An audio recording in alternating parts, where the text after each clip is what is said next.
والشكر له على توفيقه وإنعامه، والصلاة والسلام على محمد عبده ورسوله وعلى آله وأصحابه وأتباعه.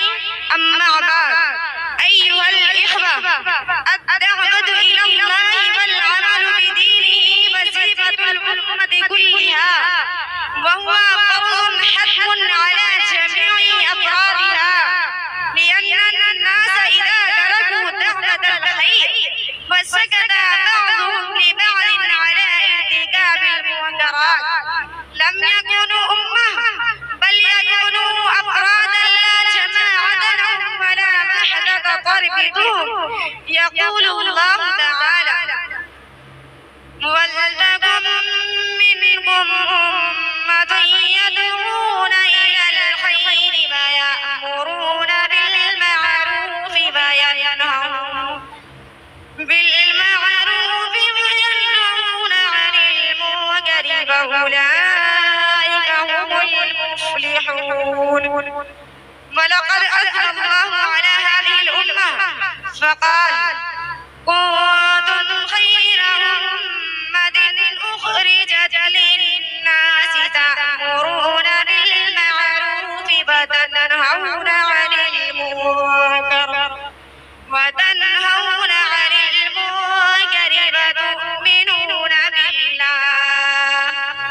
أيها الإخوة الكرام، كان رسول الله صلى الله عليه وسلم يدعو إلى الله في كل مكان، وقاس في سبيل تبليغ الدعوة الأهوال، وتحمل كثيرا من الشدائد، وقام بمهمة التبليغ خير قيام، وسار على نهجه في تبليغ الدعوة صحابة الكرام والتابعون لهم بإحسان، فنشدوا في نشر الدعوة، فكانت نتيجة دعوة رسول الله صلى الله عليه وسلم وجود أصحابه في هذا السبيل عجيبة مباركة، فتح الله سبحانه أعينا عميا وأذانا صما وقلوبا غلفا، وشملت الأرض بركة هذه الدعوة، فانتشرت في أرجائها معالم الهداية، ورفرف على ربوعها على الرشاد.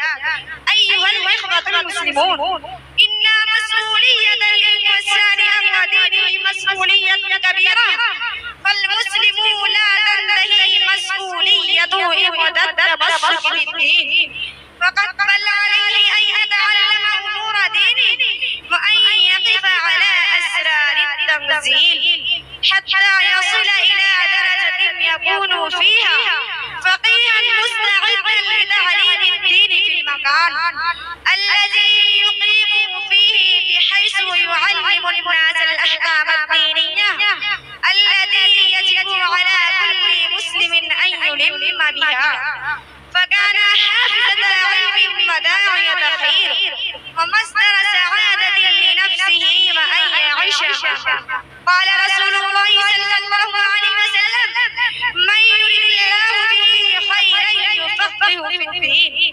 إن الإسلام صلة بين أهله يوجب عليهم وأن يعتبروا أنفسهم وحدة متماسكة متعاونة، يمسح بعضها بعضا ويرشد بعضها بعضا كأنهم أبناء أسرة واحدة. إن الدعوة إلى الله تعالى مهمة نبيلة وعمل جليل، والرسول الله صلى الله عليه وسلم يبشر الداعي إلى الخير والصلاح بالثواب العظيم والأجر الكريم.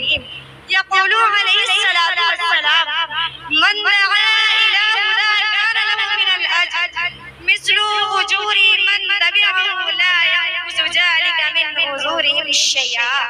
وآخر الدعوانا